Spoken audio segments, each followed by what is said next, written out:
Félix-Antoine Tshisekedi sur l'impérieuse nécessité de l'élargissement de l'accès pour tous aux services de base en 2024, facteurs inhérents à la vie politique et à la sécurité nationale, qui ont eu un incident accru sur la mobilisation des financements au profit de l'implémentation de son programme d'investissement prioritaire.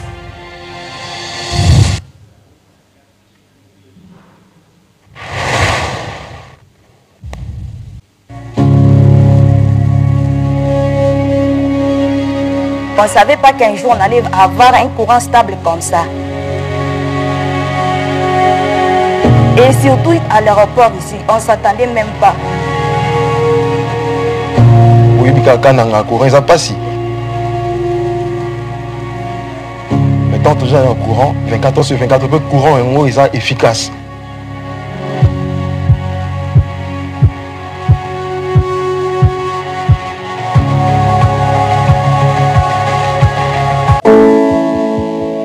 Avant, on sert à ça la centrale solaire, on a 4 aéroports, il y avait vraiment des difficultés. Le courant, ils allaient qui vraiment moins passé. Ils allaient qui 24 heures sur 24 heures, et puis la sécurité, il y a qui mais pour l'instant, vraiment, sécurité, la lumière et ça là-bas. À l'électricité, mais nous avons vu sur le reportage qu'il y a plutôt de panneaux solaires. Est-ce que vous pouvez nous dire quel travail vous faites et quelles sont les technologies que vous utilisez pour être sûr que vous donnez de l'électricité là où les populations en ont besoin et là où la SNEL n'a pas peut-être des bras longs? Merci, Excellence. Pour ce qui concerne... Bonjour, chers compatriotes. Donc, pour ce qui concerne les technologies, on utilise toutes les technologies. On évite le solaire, l'hydroélectricité, et lorsqu'il y a du vent, là où on doit aller, nous avons les éoliennes et tout ça.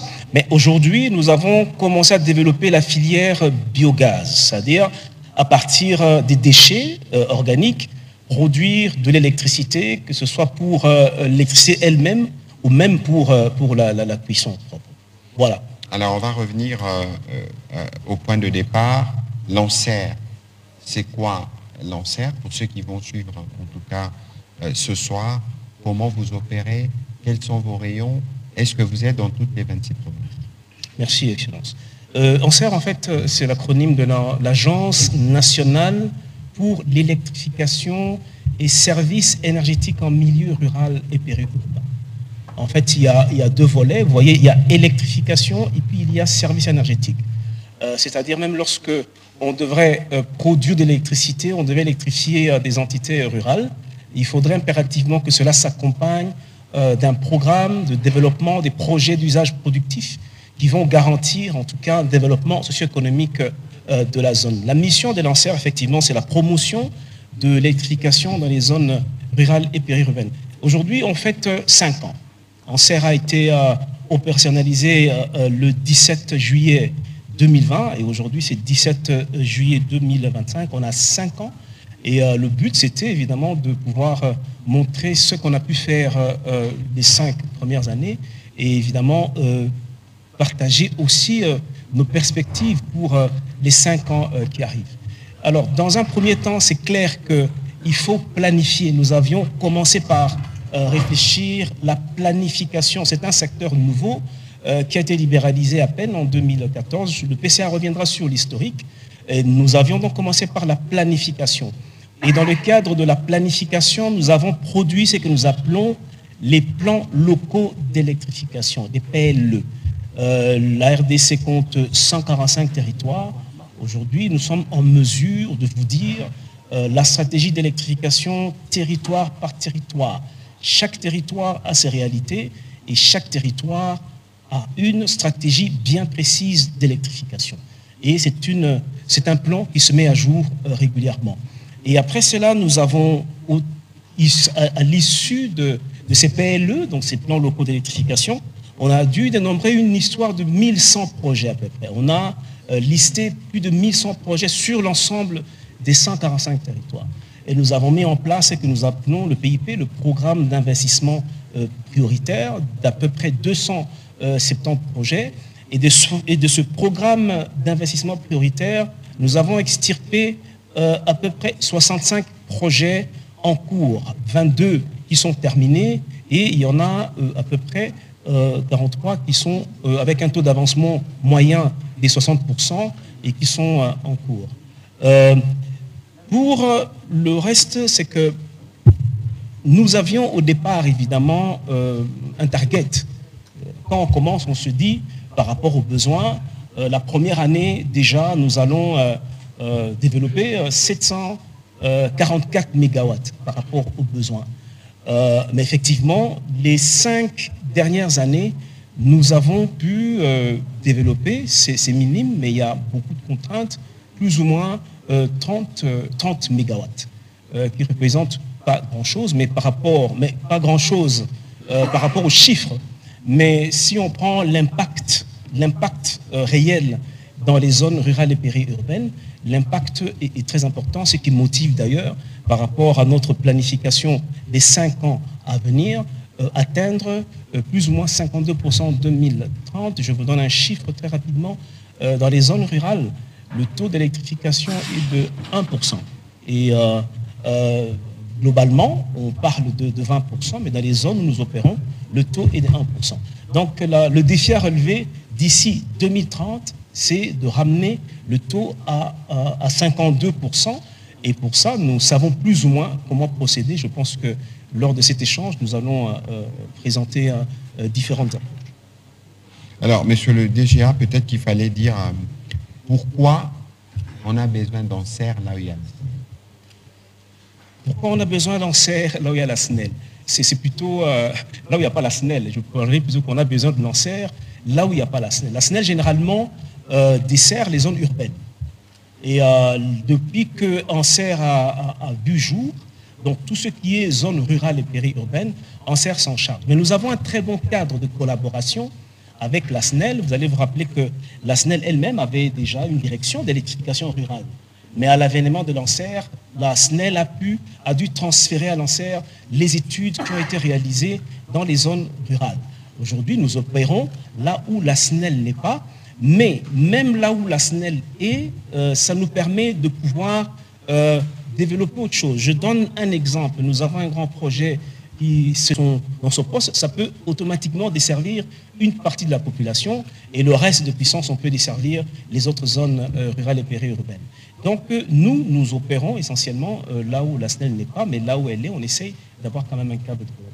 Alors, on va donner la parole au président du conseil d'administration qui aura évidemment des éléments complémentaires à apporter. L'Anser a été opérationnalisé depuis... Est-ce que toutes les 26 provinces, parce que vous avez une stratégie territoire par territoire, est-ce que vous avez des projets dans chacune de nos 26 provinces? Et est-ce que les Congolais, par où l'Anser travaille, se disent contents de voir les résultats de ce que vous faites? Merci, Excellence, pour la parole. Je vous salue encore et des services énergétiques en milieu rural et périurbain. Pourquoi cette emphase sur les services énergétiques? C'est parce que donc c'est les milieux ruraux et périurbains, parce que vous voyez même la configuration de nos provinces, et vous verrez que certains chefs-lieux ont plus le milieu rural et périurbain. Donc l'État n'a pas voulu perdre la main, l'État voulait intervenir dans celui-là, où il pouvait susciter l'intérêt des privés. Voilà pourquoi Anser a été créé. Il a double mission, celle de promouvoir l'électrification, mais aussi de financer l'électrification. Alors, tout ça, les Anser devraient justement pouvoir faciliter l'intérêt, susciter l'intérêt des privés dans ces zones-là, en menant certaines actions de promotion, notamment, comme M. le DG l'a dit. Donc, on a mis d'abord beaucoup de temps dans la planification, dans une approche bottom-up, donc une approche partant des territoires, partant de leurs besoins, pour sortir les plans locaux d'électrification, PLE, et assorti d'un programme d'investissement sur les 5 premières années. En réalité, c'était 2021-2025, et ça a été revu en 2022, parce que le temps de mettre tous les outils de gestion, que ce soit des projets même du personnel en place, et ces programmes d'investissement n'a pu commencer que vers fin 2023. Et jusqu'au jour d'aujourd'hui, voilà pourquoi on est à 65 projets, nonobstant certaines difficultés. Alors, les ressources d'Anser viennent essentiellement de dotations budgétaire annuel de l'État de ressources propres nées de la parafiscalité, parce que l'État, dans les ressources, pour donner les moyens à l'ANSER de pouvoir financer l'électrification, susciter l'intérêt d'électrification dans les milieux rural et périurbains, donc il lui a doté certaines parafiscalités qui sont dans le secteur de l'électricité, des hydrocarbures et même de l'environnement. Et donc, l'ANSER mobilise les ressources financières et aussi, il y a les partenaires, donc les fonds de multi-bailleurs, mais il y a aussi des dons et legs. Donc voilà pourquoi, dans par rapport à ce que nous faisons, nous sommes une agence de promotion, mais nous sommes en réalité aussi un fonds, parce que nous avons l'argent pour pouvoir susciter les développements. Alors, un élément important, c'est que on est dans les milieux où il y a des revenus sont faibles. Ou si vous n'apportez que l'électricité pour éclairer les ampoules, vous n'avez rien fait parce que les privés ne viendraient pas. Parce que les privés, pour développer un projet d'électrification, a besoin au départ d'avoir des PPA, donc le contrat d'achat d'électricité, pour vraiment sécuriser son investissement. Mais dans ces milieux-là, vous ne trouverez pas ça. Voilà pourquoi l'État a donné des moyens à ANSER pour pouvoir justement développer ces projets, susciter l'intérêt d'électrification donc au privé. Alors, service énergétique, c'est une dimension importante parce que si on fait comme d'habitude, business as usual, on ne va pas aboutir au même résultat. Et comme l'État-providence est déjà aussi dévolu, il est important qu'on puisse organiser pour que cette population-là, à partir du produit électricité, soit en mesure de créer des revenus pour faire face elle-même au coût de l'électrification. Parce que l'électricité a un coût. Et donc, ce n'est pas gratis. Donc, ça a un coût. Voilà pourquoi même dans notre approche, on produit de l'électricité au moindre coût possible. Mais aussi, on accompagne les privés à travers certaines dispositions. Notamment, il y a le fonds Mwinda qui est aussi fait pour pouvoir minimiser les risques des privés et l'attirer davantage. Voilà pourquoi nous, dans notre argot, on dit, même dans les terres arides, la verdure peut croître. Parce qu'avec tout ce que nous faisons comme action, et donc ça commence à attirer davantage les privés dans ces milieux-là. Alors donc, et par rapport à l'organisation, nous sommes dans l'approche du développement des projets. Voilà pourquoi dans un premier temps, on a circonscrit le pays en 6 poules. Vous avez les poules ouest, où nous avons Kinshasa, l'ancien Grand Bandundu et le Congo central. Et donc vous avez les poules Équateur, où vous avez Grand Équateur, où vous avez toutes les provinces de l'ancienne province de l'Équateur. Vous avez les poules Est, avec les Nord, les Sud Kivu et les Tanganyika pour faciliter des communications et les Maniema aussi.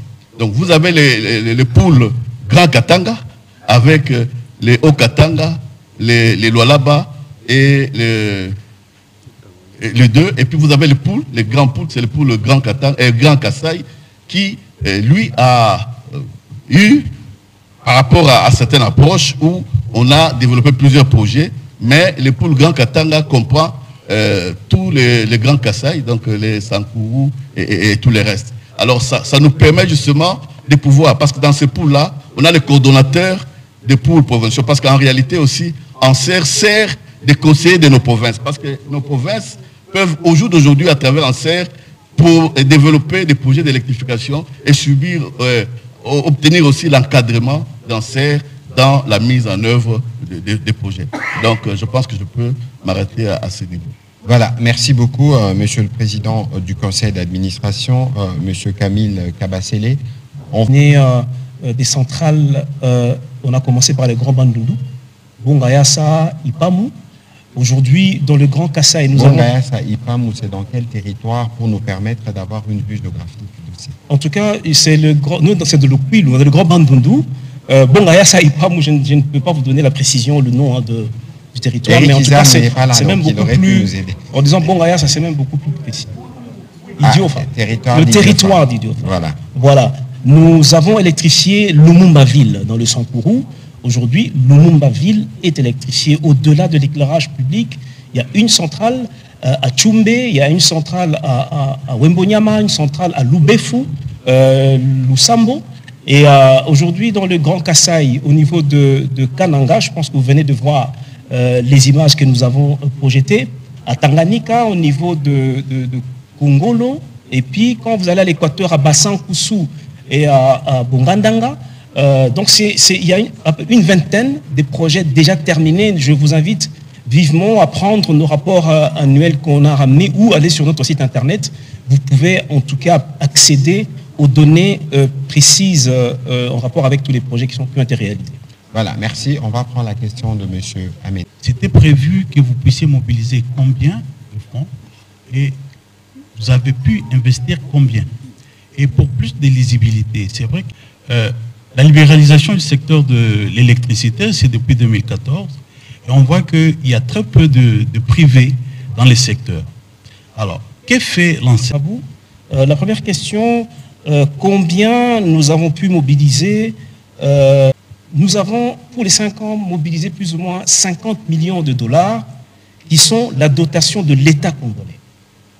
Et c'est avec ces 50 millions de dollars, effectivement, que nous avons réalisé tout ce que je viens de dire, c'est-à-dire 65 projets qui sont en cours, dont 22 terminés.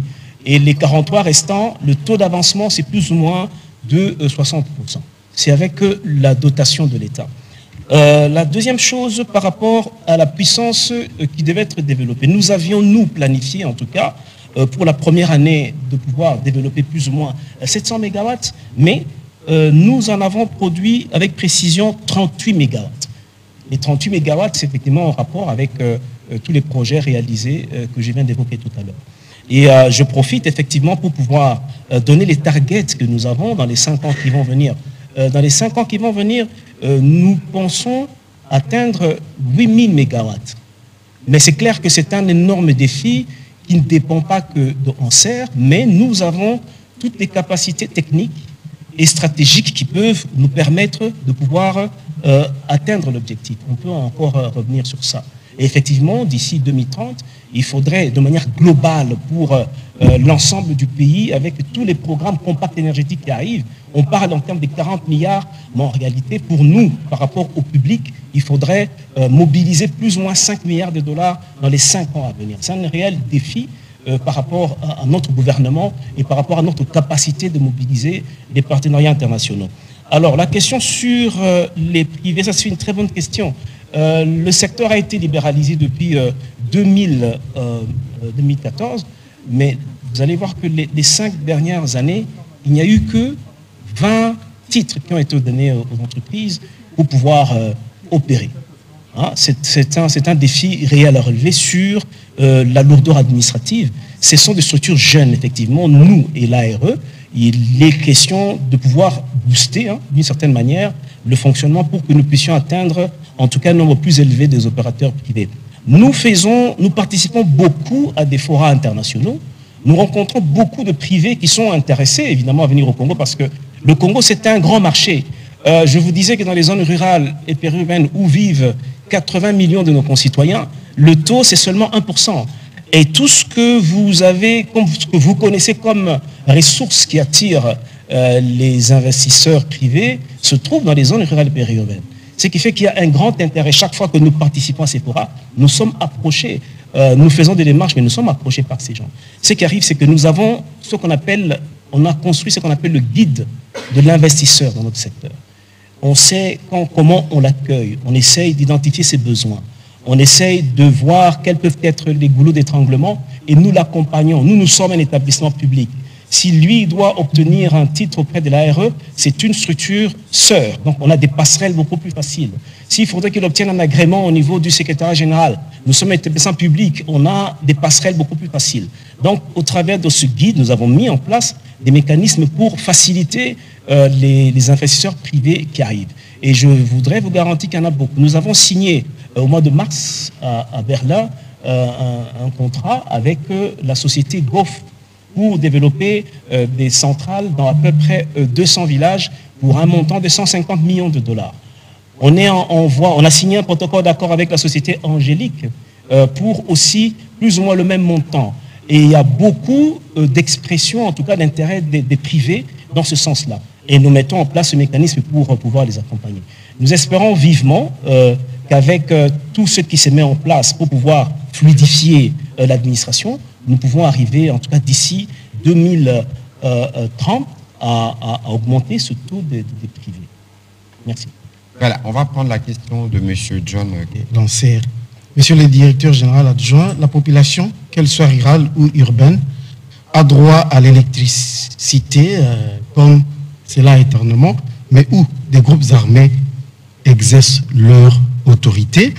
La dernière préoccupation, outre les défis sécuritaires, mettre en œuvre le plan d'action des lanceurs. Merci. Merci beaucoup, mon frère. Je prends le cas de Goma. Nous avons nos bureaux à Goma. Tout à l'heure, le PCA vous a dit que nous sommes organisés en termes de pool. Et notre pool au Grand Est a un bon bureau avec du personnel à Goma. Au moment où je vous parle, ils ne travaillent pas. Ils ne peuvent pas travailler pour les raisons que vous comprenez. Ils ne sont pas en sécurité.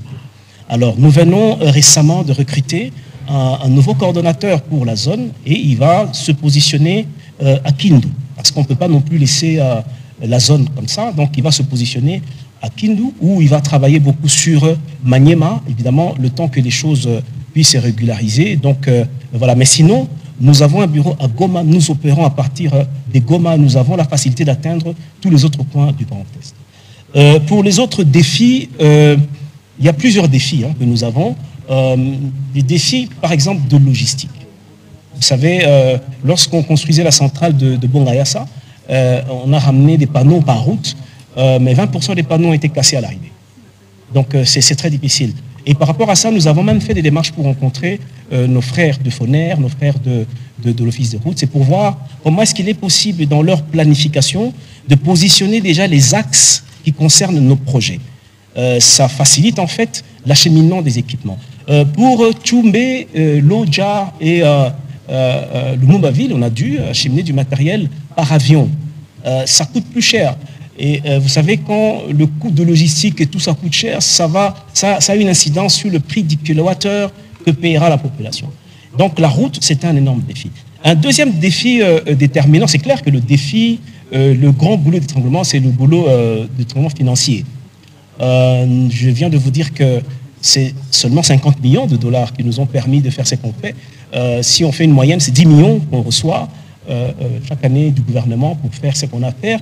Mais par rapport au target à atteindre, nous sommes vraiment dans une démarche de sensibilisation assez active du gouvernement pour qu'ensemble, nous puissions trouver des mécanismes qui peuvent nous aider à pouvoir surpasser ce boulot d'étranglement.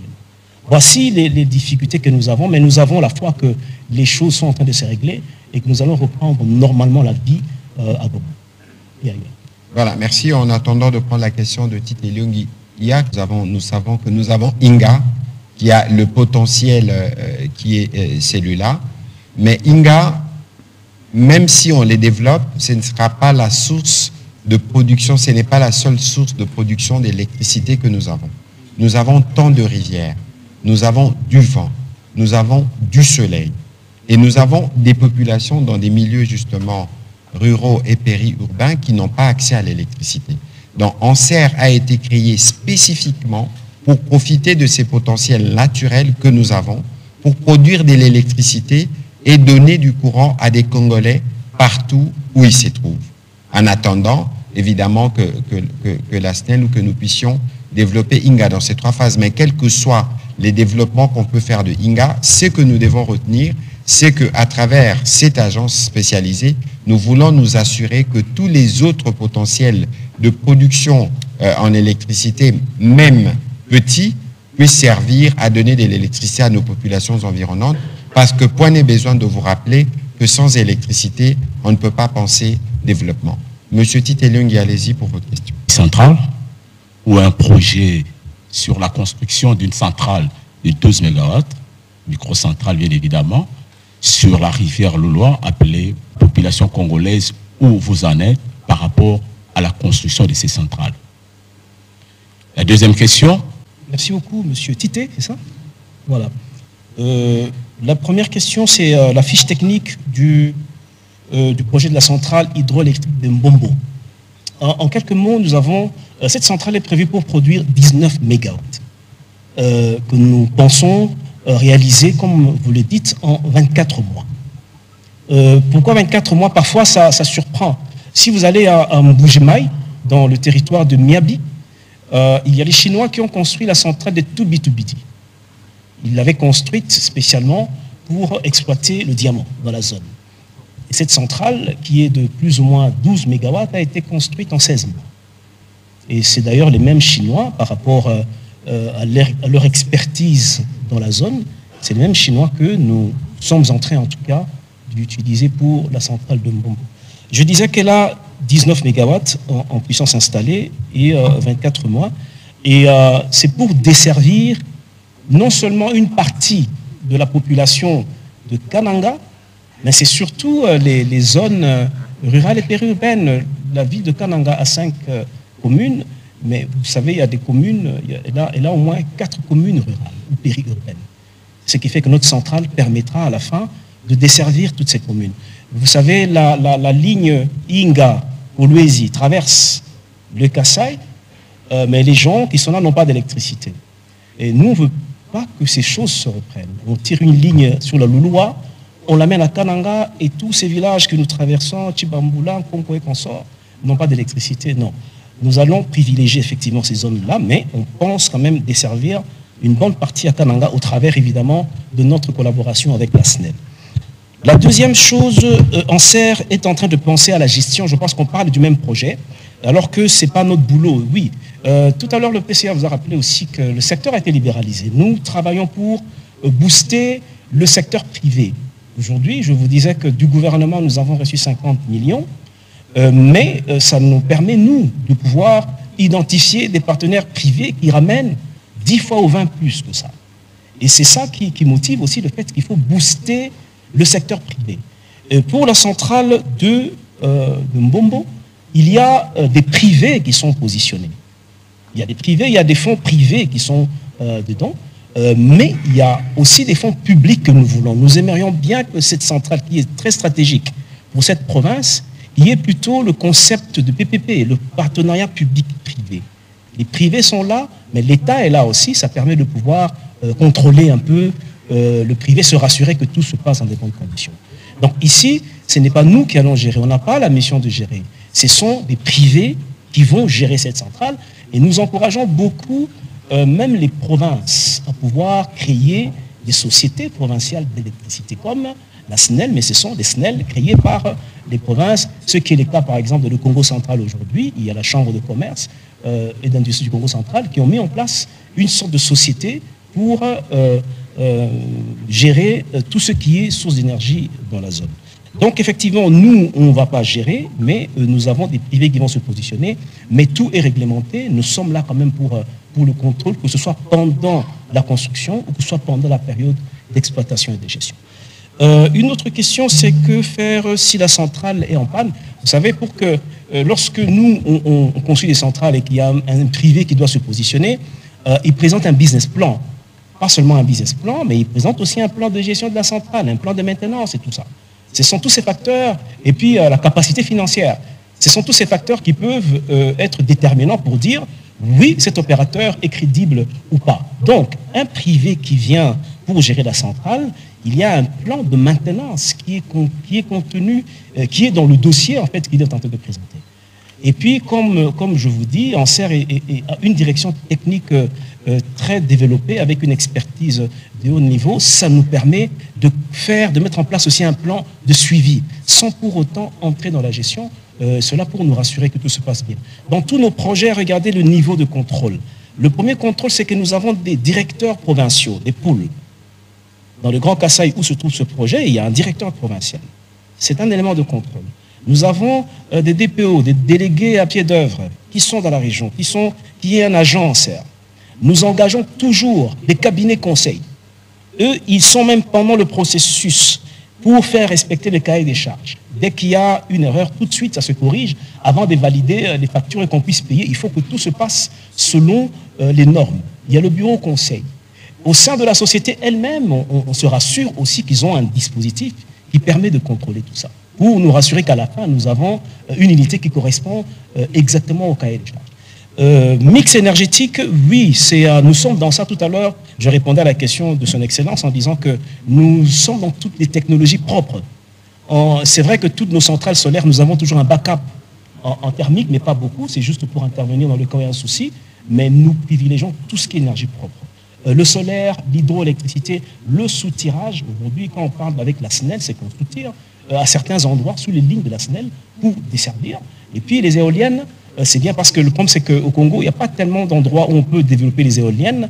On n'a pas encore développé aussi en serre la filière éolienne, mais on a développé la filière biogaz. J'ai parlé des déchets. Donc, il y a des centrales solaires et des centrales hydroélectriques qui vont se connecter, qui vont s'interconnecter à un moment donné, mais généralement, c'est aussi en fonction des besoins qu'il y a. Vous arrivez dans tout à l'heure, je vous disais par rapport à nos plans locaux d'électrification, la stratégie de Bongandanga n'est pas la même que la stratégie du côté de Lumbaville. Parce que vous arriverez par exemple à Bongandanga où vous n'avez pas de rivière, mais vous avez un grand espace pour le solaire. Mais vous arrivez sur un site où vous avez une rivière, mais qui n'a pas un grand potentiel, mais vous avez aussi de l'espace. On peut faire les deux pour mixer et augmenter la capacité en fonction de la demande actuelle et à venir. Et la toute dernière question, j'ai vu, oui, vous avez évoqué la question du crédit carbone. Nous sommes dans des pourparlers avec la VPM de l'environnement, parce que on a 10 actes pour les redevances lancières, nous avons réussi à activer que 2. Mais parmi ces actes, il y a aussi une taxe sur le carbone pour laquelle nous avons droit à une certaine quantité et nous sommes dans des négociations avec le ministère de l'Environnement pour voir comment capter ces fonds. C'est clair que nous avons même engagé un consultant qui aujourd'hui nous accompagne dans la compréhension et de l'implémentation d'une stratégie carbone. Toutes nos centrales sont propres. C'est des kilowattheures qui sont propres. Lorsqu'on construit une centrale solaire hydroélectrique ou une centrale à biogaz, il y a des millions de tonnes de carbone qui sont évitées. C'est des millions de tonnes de carbone qu'on peut faire valoriser à différents niveaux pour capter des moyens financiers. Et au jour d'aujourd'hui, nous sommes en train de nous faire accompagner pour arriver à capter cela. Voilà, c'était une question intéressante parce qu'il nous a permis, parce que nous parlions de barrage de Mbombo et des Katende, nous sommes dans la province du Kasaï central. Katende, c'est le grand, qui regarde les opérateurs économiques, les grands de consommation urbaine, et Mbombo, qui regarde les milieux ruraux, qui va permettre de faire cette couverture. Et donc, pour le président de la République et les gouvernements, c'est la combinaison de ces éléments qui peut nous permettre de nous assurer que les Congolais, partout où ils se trouvent, ont accès à l'électricité. On va prendre la prochaine question avec Dominique Moukine. Alors, de nos recherches, il se révèle que les 22 projets, lanceurs bénéficient, entre autres, à activer cela pour que votre agence soit totalement dotée de... Très bonne question. Les 22 projets sont terminés et même des connexions sont faites. Et nous sommes dans une période de test. Hein. Tous les IPC construisent pour nous donnent quand même une année de garantie. Et nous, pendant cette année, nous devrons tester l'entièreté du système. Et nous, on va plus loin, même tester le modèle économique. Alors, pourquoi est-ce qu'on ne sait pas opérationnaliser cela conformément à la loi? En serre, la loi ne lui donne pas le droit de gérer les centrales. Nous construisons, mais nous avons la mission de coordonner la gestion et l'exploitation des centrales. Mais en réalité, l'entité qui est chargée de pouvoir identifier une société privée pour la gestion, c'est notre structure sœur, l'ARE, l'autorité de régulation. Donc c'est elle qui est censée le faire. Mais il faut aussi reconnaître que la loi est très ambiguë sur toutes ces questions. Vous imaginez, on nous dit à nous avons la responsabilité de coordonner la gestion et l'exploitation, mais c'est l'ARE qui doit devoir recruter le gestionnaire. En même temps, il y a des processus que l'ARE doit respecter, des processus de droit. Nous sommes deux structures jeunes et nous sommes vraiment en train de nous positionner et de nous stabiliser. Et ça crée quand même un vide. Hein. Il y a comme un vide qui ne nous permet pas légalement de lancer la gestion. C'est ainsi que nous avons finalement saisi notre ministre de tutelle. Hein, au moment où nous parlons, ce dossier est sur sa table. Il est en train de travailler sur ça pour voir dans quelle mesure on peut décanter cette situation pour que finalement les centrales puissent être accessibles au privé et que la gestion devienne normale. Pour le moment, nous avons mis en place un mécanisme qui nous permet quand même de pouvoir contrôler tout ça, mais à la longue, ça risque de poser des problèmes parce que toutes ces centrales, si elles ne sont pas exploitées, elles sont exposées au risque de vandalisme. Ça, on en a vécu, nous, 2 fois. Et puis, il y a aussi la difficulté de l'amortissement. Vous savez, une centrale solaire, vous avez des panneaux qui ont une durée de vie de 25 ans, des batteries, c'est entre 5 et 7 ans, mais il y a des centrales qu'on a terminées, ça fait déjà 1 an. Ça veut dire que la batterie est déjà amortie au moins pour 1 an. Donc il y a une urgence et je pense que notre ministre de tutelle prend ça très au sérieux et des solutions très rapides seront prises dans les jours à venir. Alors, pour le financement, pourquoi est-ce qu'on n'arrive pas à pouvoir atteindre nos targets alors que nous avons quand même le financement? Je vais vous donner quelques chiffres et c'est un défi à pouvoir relever. J'en ai donné déjà quelques-uns tout à l'heure. J'ai dit que les 5 dernières années, nous avons reçu 50 millions du gouvernement. N'oubliez pas qu'on est en guerre aussi. Les prévisions que nous on a faites la première année étaient de 750 millions de dollars pour les 5 ans à venir, pour les 5 ans depuis 2020, mais c'est 50 millions qu'on a pu avoir au niveau de l'État.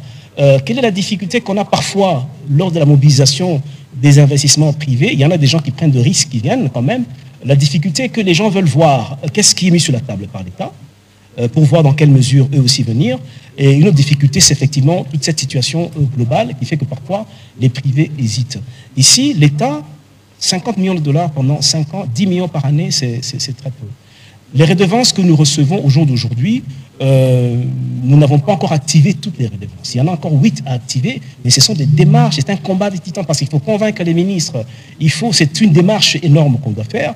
Pour l'instant, il n'y en a que 2 et je peux vous dire que si je fais la somme de ce qu'on reçoit dans l'année, ça ne dépasse pas 10 millions l'année.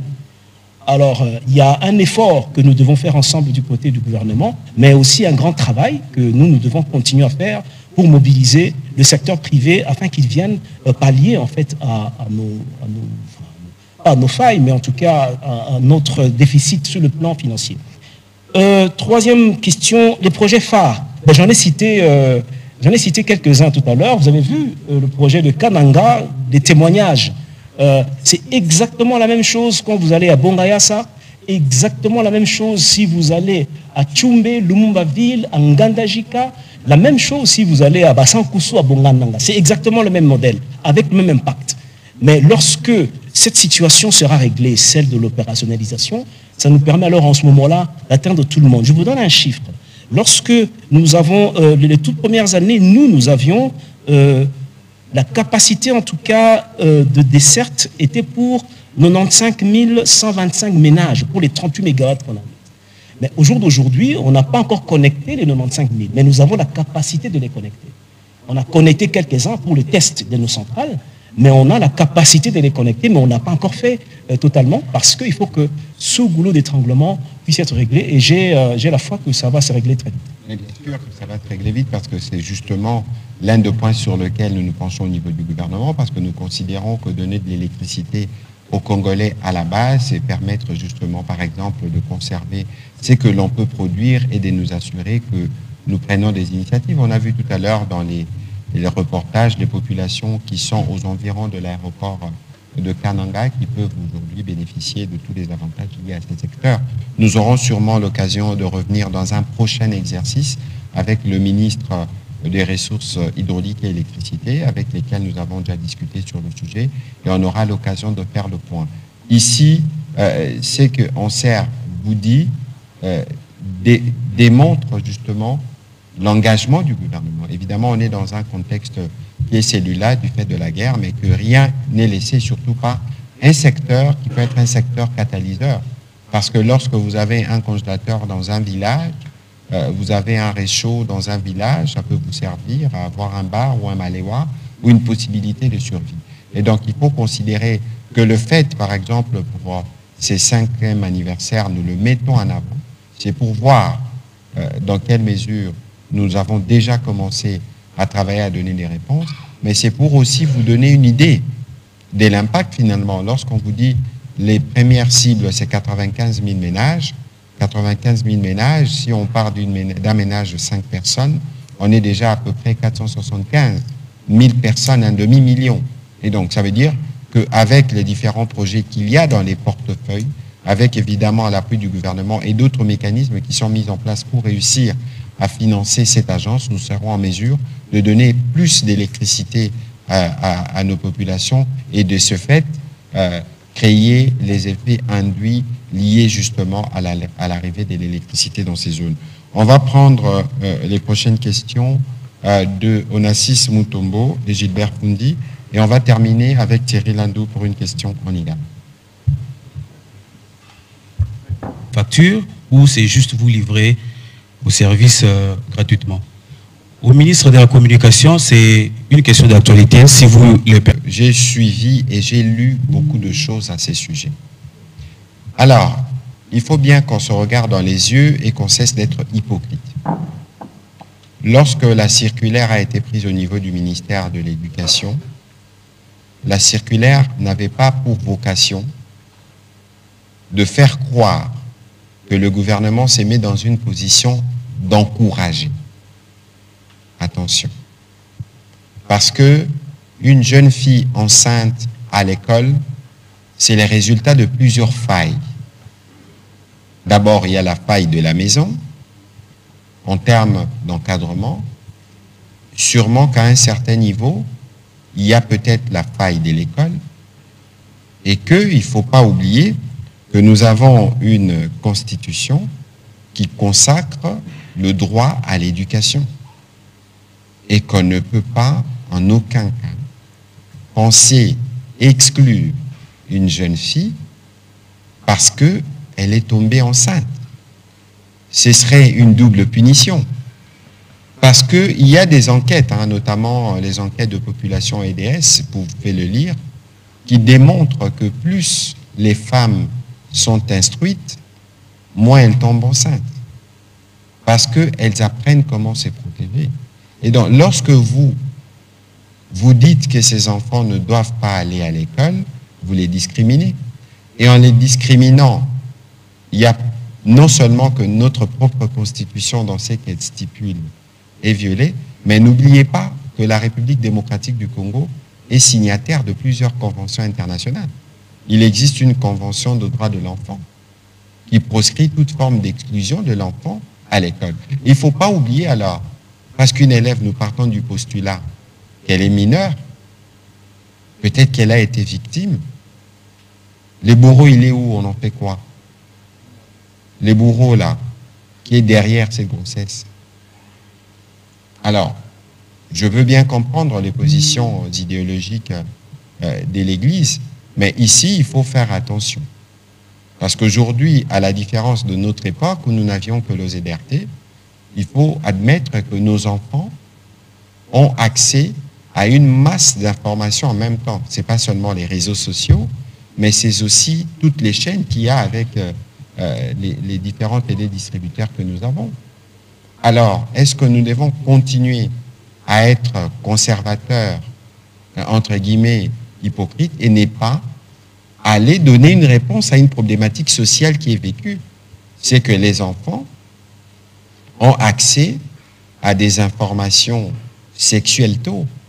Est-ce que les vrais palliatifs, ce n'est pas d'abord l'éducation avec une grosse attention sur le sujet, premièrement? Deuxièmement, mais on peut briser certains tabous. Pourquoi pas déjà, dans cette phase d'éducation, évidemment, en fonction de l'âge des uns et des autres, commencer à leur parler des contraceptions qui ne concernent pas que la fille, qui concernent le jeune garçon. Et donc, c'est un problème sociétal, c'est un débat de société que nous devons y compris avoir avec l'Église, parce qu'il ne faut pas se tromper. L'Église, qui est notre partenaire dans la formation ou dans l'éducation, doit aussi, sur certains sujets, regarder comment évolue le temps. Non pas pour en faire l'apologie, mais pour être sûr que nous avons donné à nos enfants la possibilité de se prémunir ou de se protéger et d'éviter des cas justement où on a des filles grosses à l'école. Et donc ici, je pense qu'on ne va pas clore les débats parce que c'est un débat qui réveille les traditions, les coutumes, les perceptions des uns et des autres. Mais ici, il faut considérer qu'on ne peut pas exclure ou punir doublement une jeune fille parce qu'elle est grosse. Ce n'est pas de l'encouragement, mais ce sont ces droits qu'on fait respecter, ce sont des protocoles qu'on a ratifiés, qu'on fait respecter, quitte à nous, comme société, comme famille, comme école, de tirer les conséquences pour qu'il n'y ait pas des cas de ce genre. Et je pense que c'est faisable, et je pense que de ces points de vue, vous aussi, les médias, vous avez votre responsabilité. Merci. On va prendre la prochaine question. Dans des zones rurales et périurbaines. Le lien est direct. Il faut qu'on encourage l'électrification des zones rurales et périurbaines. Ça va énormément baisser ce risque-là. Je viens à la question de M. Nassis, qui est une question intéressante. C'est payant ou c'est gratuit? C'est payant. Ce n'est pas nous, évidemment, qui faisons payer. Comme je le disais tout à l'heure, on positionne des sociétés privées. Mais une société, quand elle vient, certes, elle trouve que l'État congolais a déjà investi dans une centrale, elle va la récupérer pour la gestion. Ça dépendra du type de délégation des services qu'on a, c'est affermage ou régie et tout ça. Mais sa mission, c'est aussi d'étendre. Supposons qu'elle arrive et trouve qu'on a une centrale de 500 kW et que les besoins augmentent, il a la responsabilité d'étendre la centrale, donc il va aussi investir.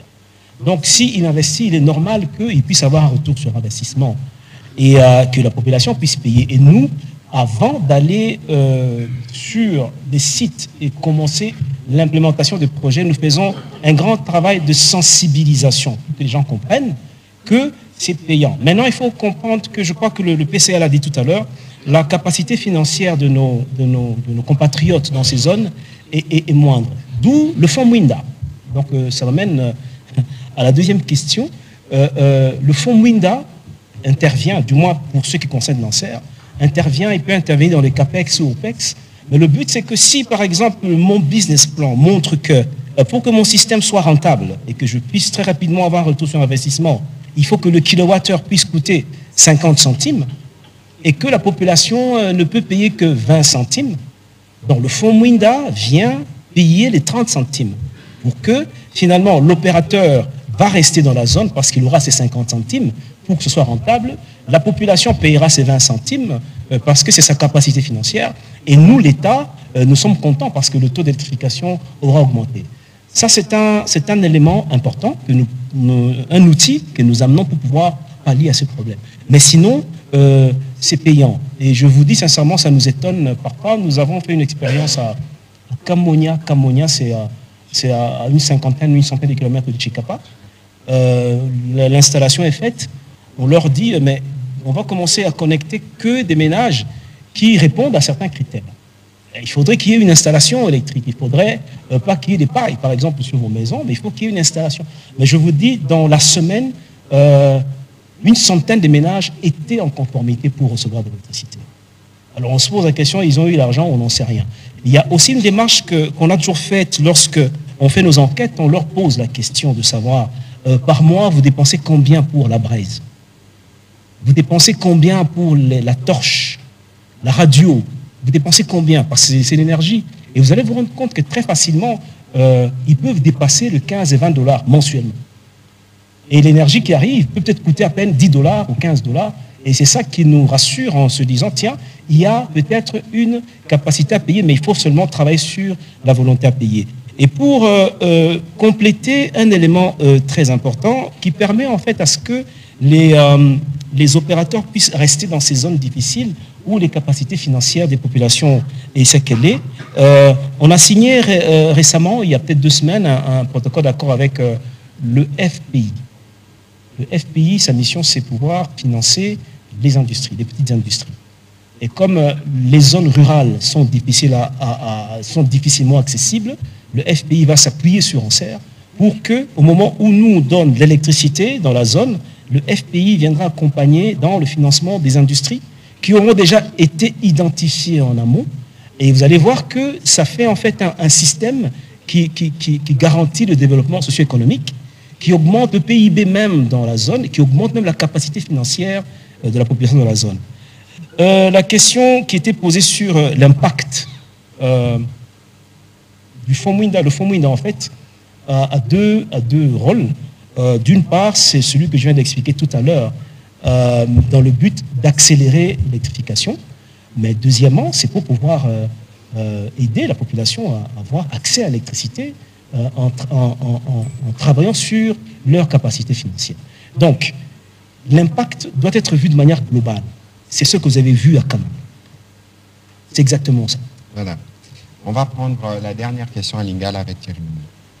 Son résumé, il y a un lobby sur le 105 projets, 22 projets réalisés. Vous allez pour ça là. Où ils allaient dans le il y a quinquennat chef de l'État, les Camerounais l'Otili, qui ont dérangé ma casse. Thierry Landou, Bandalung Weza, Thierry, ministre à ressources hydrauliques et électricité, Yepakoya, Sabino que la demande, il y a courant à Kinshasa, par rapport à la capacité, à la production et à SNEL, demande des arts mingi. Ça, je crois que Boyokaki, Namikolo et l'équipe notamment, qui a eu un financement, il y a Makamba Inga, parce qu'il faut commencer à développer le projet. Déjà, SNEL, Yemokwa, Limbola, pour Batuna Batouba comprendre ce qui est fait en amont pour s'assurer que Batuna Batouba dans la bah, 1%, c'est-à-dire aux unités Batou 100, ils ont un mort dans la cour. Et puis, courant, il y a un sali que l'oko est là, en serre. En serre, les agences Omo Kontamboka a lancé Sala et l'oko. Biso de Bana Moussala en 2020. Il y a les lots, tous ont fêté 5e anniversaire na biso, bilisé davantage. Mbongwana, ils ont un fond mouille. Nous avons bosso, où ils ont croire, na l'oko na wa croyaka na acte où il y a ça. Deuxième chose, les lots aussi to sali et belé. C'est vrai que tant que bandaka to ba ki courant ezala tozana nazana mwana ngamuka utaka libanda aye na vacances alobi mais papa tango ba recherche pour la impact d'ici 10 ans il y a manque il y a l'otiliki na mitu ya ba na biso biso mto sala misana ba mboka na ilike que to ko atteindre façon tous autres travailler. Donc 22 projets déjà réalisés. Na bamboka ebele bandeko bakote bangona service de la communication po basunga biso basunga mboka pour la message oyo ekoma lelo je crois que zaki briefing moko spécial parce que mingi to mesana ka robeta masola politique guerre eza pona ko toucher ba vie ya ba congolais bisika bazali nako ba santé tozotonga ba bâtiment administratif. Si ko combinaison ya courant na ba projet otozo mema na liste d'interpellation ça ke binope bokende pe na terrain boke kotanji li brasserie awa parce que ba sujet d'actualité ba débat o nde ko sala ke bino na biso tozala malembe ti makambo solaire to beti makambo éolienne to beti makambo ba barrage to beti makambo ba micro barrage déjà à l'obiawa. On a repéré cet exemple. Et là, qui c'est que ma préoccupation, nous sommes congolais 52%, c'est-à-dire, nous sommes appelés à pouvoir développer plus ou moins 8000 mégawatts dans les 5 ans à venir. Et cela est possible. Je voudrais tout simplement dire que nous avons aujourd'hui les capacités de le faire. Nous avons une bonne expérience et des grandes capacités d'atteindre cet objectif. Nous allons vraiment travailler énormément sur la combinaison de tous les facteurs qui peuvent permettre que nous puissions atteindre l'objectif. Et lorsque je parle de 8000 mégawatts, nous atteignons à peu près 40 millions d'âmes, 40 millions de personnes, ça veut dire plus ou moins 5 millions de ménages.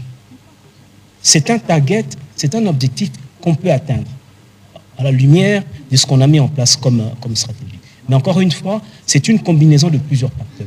L'impact, en fait, que nous allons avoir, l'excellence, là, évoquée tout à l'heure, je vais peut-être m'arrêter là aussi, c'est un peu l'impact sur toutes les structures sociales. Ce matin, nous avons été reçus par le ministre de la Santé. Nous l'avons vu parce que nous avons, au Fonds Mwinda, un programme santé. On a un programme éducation, programme agriculture, programme santé. Le ministère de la Santé a une cartographie de tous les centres de santé de la République. Et nous, on a un programme santé.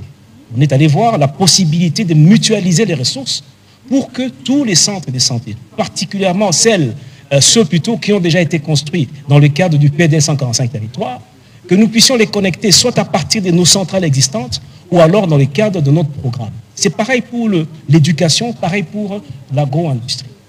Je vais conclure en évoquant très rapidement l'opportunité de ces tractations effectivement qui se font entre les États-Unis et notre pays. C'est une énorme opportunité. Au début du mois prochain, il y a un grand sommet dans le contexte de ces deals, essentiellement sur l'énergie. 300 000 entreprises américaines sont intéressées à venir investir en RDC, pas seulement dans les secteurs miniers, bon, comme pensent beaucoup de personnes, mais c'est dans tous les secteurs, particulièrement le secteur de l'énergie. Et ce que je voudrais dire que toutes ces entreprises qui viennent, pour qu'elles soient opérationnelles de manière efficace, il faut l'électricité.